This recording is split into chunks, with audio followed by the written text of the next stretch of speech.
सत्संग से सोधी आवे, नहीं जीव 84 में जावे। सत्संग से सोधी आवे, नहीं जीव 84 में जावे। अब मेटो द्वेष और राग, हो राग या उम्र बतेरी जाली। अब मेटो द्वेष और राग, हो राग या उम्र बतेरी जाली। आप देखते हो पीछे से एक श्रद्धालु सत्संग से जा रहे थे, सच्चा सौदा सिरसा वाले के पेपर में आई थी,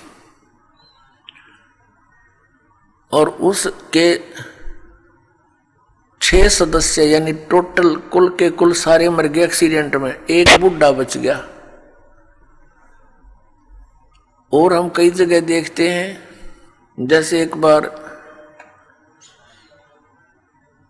भूकंप आया था गुजरात के अंदर, और सभी व्यक्ति 26 जनवरी यानी गणतंत्र दिवस भारत का मनाने के लिए तैयार थे। सन 2000 की बात है, 26 जनवरी की। ऐसा भयंकर भूकंप आया, 26 जनवरी की छुट्टी थी, कर्मचारी अधिकारी सब अपने घरों पर टेलीविज़न के सामने बैठे थे कि आज अपने गणतंत्र दिवस की झांकी देखेंगे। ऐसा भयंकर भूकंप आया, जिन मकानों को, कोठियों को, संपत्ति को बनाने में सारा जीवन न्यौछावर कर दिया, उन्हीं कोठियों के नीचे दब के पूरे परिवार नष्ट हो गए। पुण्यात्माओं, इस काल ने आप और हमारे ऊपर इतना प्रेशर डाल रखा है, तीनों गुणों का, 3 इंजेक्शन लगा रखे हमारे, ये लगे ही रहते हैं, इनका प्रभाव हमारे ऊपर बना ही रहता है कंटिन्यूसली। तो उसके कारण हम इतने प्रभावित हैं कि हम अपने उद्देश्य को ही भूल चुके हैं। अब विचार करो, जो व्यक्ति उस भूकंप में मर गए या दुर्घटना में मर गए, वो कौन सी क्रियाएं किया करते थे, उनके क्या उद्देश्य थे, उनकी कितनी इच्छाएं थी,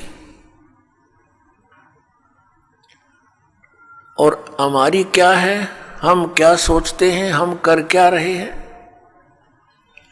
एक भक्त बता रहा था कि मेरी मम्मी बात न्योत कर आई थी, 5 लड़कियां थी, जिनमें से 3 का विवाह इकट्ठा ही था। 3 बेटियों का विवाह हो तो उस समय इस मनुष्य के माइंड की नीडल या सुई 100 से नीचे नहीं रहती। कभी उधर सोचा ये करूंगा, वो करूंगा, चिंता ये बनाई रखी है, हमारे साथ इसने लगाई रखा है। बस की बात नहीं, हमारी परंपराएं ऐसी बन गई जो हमें केवल दुख ही देती हैं, सुख नहीं देती। विवाह के अंदर भात न्योत का आना, फिर एक विवाह फिर उन भाइयों का शुरू हो जाता है, एक बहन का शुरू हो रहा है। तो इस तरह हम अपनी परंपराओं को, रीतियों को गलत बनाकर भी 90% दुखी हैं। अब वो रोहतक बस स्टैंड पर खड़ी थी, एक बस से उतरी थी, दूसरी का इंतजार कर रही थी, और खड़ी खड़ी सोच भी रही थी, क्योंकि जिसके 3 बेटियों का ब्याह हो, जो अनुपदेशी है, हमारे भगत तो अब इस बीमारी और बुराई से कति दूर हो जाएंगे, ज्ञान से होंगे, कोई प्रतिबंध से नहीं होती ये बातें। बच्चों का विवाह भगवान ने कर रखा होता है, या हमारी भूल है बाद में जो ड्रामा बाजी, नाचा कूदी, डीजे बजाना, फंड करना, ये कोरी बकवाद है। ये इस विवाह के समय में, इतने पुण्य संयोग के समय में ऐसे बकवाद नहीं करनी चाहिए। कोई घूटी ला रहा है, कोई नाचे कूदे, ये कोई बात हुई? ब्याह किस्से का नाचे कोई, ये कोई सांग होया? कोई अकल हुई? लाडू कोई खावे और कूदे कोई, बता कोई बात है यार? तो इस तरह की हम अज्ञान से अपने ऊपर एक न्यारा वजन और रखे बैठे हैं, ये भी हटाना हमने बिल्कुल हटाना पड़ेगा। भक्ति तभी चलेगी, भगत तभी बनेंगे। अब वो पता नहीं क्या क्या विचार कर रही थी, वहां ऐसे करूंगी, ऐसा करूंगी, वो ऐसा लाना है, वो फलाना ऐसा करना है, लड़की के कपड़े बनवाने हैं, यानी सौ चिंताएं होती है। वहां पिलर के साथ खड़ी खड़ी ऐसे ही चिंतन कर रही थी, कहीं और घूम रही थी, खड़ी थी वहीं पर। एक ड्राइवर ने बस बैक करके सेट करनी थी अपने स्थान पे, कंडक्टर लग गया खुले पैसे देन, किसी के बकाया थे वो बकाया पैसे। ड्राइवर ने सोची तू लाग फटाफट बस को, उसने बस बैक करी, वह ज्यादा टेढ़ी होकर पिलर की सीधी होगी, उसने दिखा नहीं दूसरी साइड में, वह पीछे जाकर, और उस बहन ने भी ध्यान नहीं, क्योंकि वो तो सोच विचार में बड़ी थी, उसकी छाती पर आकर लगी बस पाछे तर पीछे पिलर के सारा खड़िए थी, वहीं पर आध घंटे में तड़प कर मर गई। अब वो ब्याह भी रह गया, और जो इधर उधर की जो एक सेकंड का चैन नहीं था, अब वो कहाँ गई?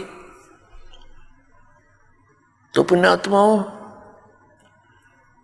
हम कति बालक हैं, हमें डर नहीं रहा, हमें याद नहीं रहा वो जाने का समय, और जब तक हमें यहां से जाने का समय याद नहीं रहेगा, हम भक्त नहीं बन सकते, हम बुराई से बच नहीं सकते। अब आज कोई नाच रहा है, कूद रहा है, एक समाचार पत्र के अंदर देखा, पढ़ा, उसमें क्या लिखा था कि विवाह था और पहले दिन वो डीजे मंगाकर नाच रहे थे, बहन भी, सब दूसरे भाई रिश्तेदार डांस करे डीजे के ऊपर, वो भी समाचार पत्र में। और अगले दिन वो दुल्हा जो विवाह करने चला था, कार एक्सीडेंट हो गया ट्रेले के साथ में, जितने सदस्य उसके साथ बैठे थे व्यक्ति वो सारे मर गए, वो भी मर गया। अगले दिन वो टक्कर मार रहे हैं, रो रहे हैं, बालों को पाड़ रहे हैं जो कल नाच रहे थे। अब बजा लो डीजे यहाँ पर। कहते हैं नानक साहिब जी कहते हैं कि ना जाने काल की कर डारे, और किस विध ढल जा पासावे, और जिन्हां ते सिर ते मौत खुड़क दी, उन्हां नूं केड़ा हासावे। आदरणीय नानक साहिब जी से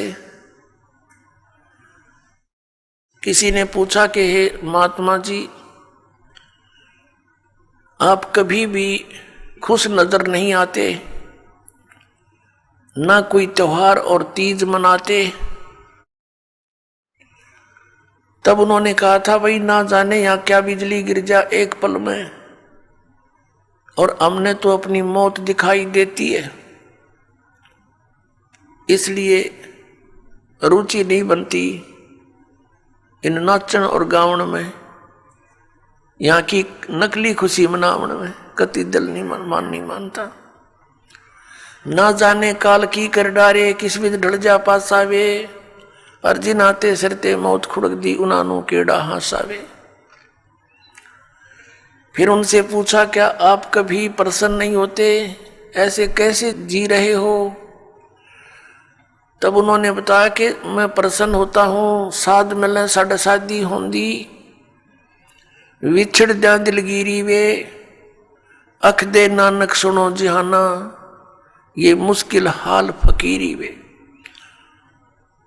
नानक साहिब जी कह रहे हैं कि जब मेरे भक्त, मेरी साध संगत यहाँ आती है सत्संग श्रवण करने के लिए, तो मेरी खुशी का कोई ठिकाना नहीं हो रहता। वो हमारे साथी है, वो हमारी खुशी है।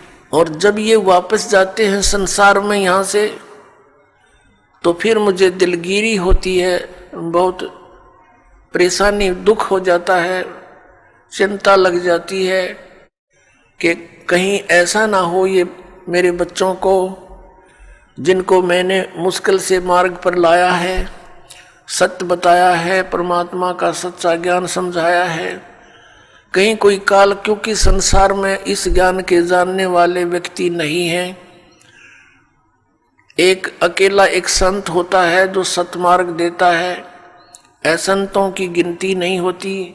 उनसे प्रभावित अन्य श्रद्धालु भी फिर उसी की बोली बोलते हैं, वही क्रियाएं करते हैं। तो नानक साहिब जी कहा करते कि मुझे फिर चिंता बन जाती है, कहीं मेरी फसल में कीड़ा ना लग जा, यानी कोई काल का दूत इनको भ्रमित ना कर दे, इनका जीवन नष्ट हो जा।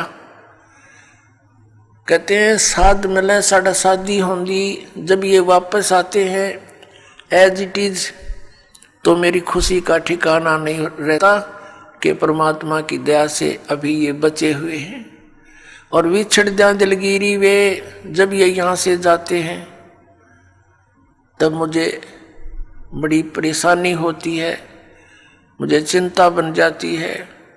क्यों बन जाती है? अख दे नानक सुनो जहाँ ना मुश्किल हाल फकीरी वे। फकीरी में भक्ति, फकीर का अर्थ होता है सभी बुराइयों से हटकर सबका परित्याग करके भक्ति करे। तो जैसे भी बुराइयां कुरीतियां संतों ने हटाने की चेष्टा की, तो अन्य समाज ने उसको लगाने की चेष्टा की।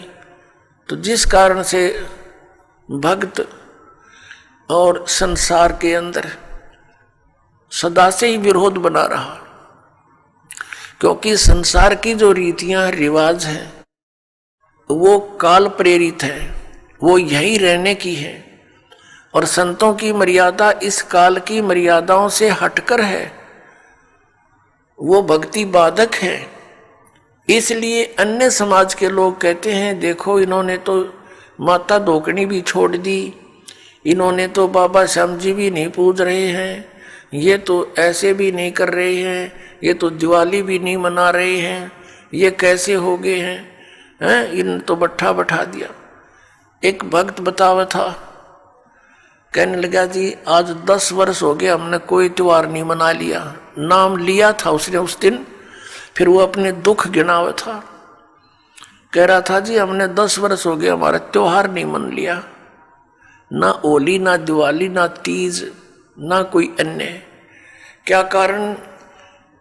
कि हमारा परिवार है, कभी तो हमारे घर में कोई खुद जवान भाई की मृत्यु हो जाती है, 1 वर्ष उसकी चिंता पूरी होती है, तब तक दूसरा कोई रिश्तेदार निकट में, जैसे बहन का पति मर गया, फिर त्योहार मने नहीं, फिर कोई बिल्कुल साथ में का केताऊ का मर गया जवान, फिर ऐसे फिर लड़का मर गया। 10 वर्ष हो गए हमने त्योहार नहीं बना लिया।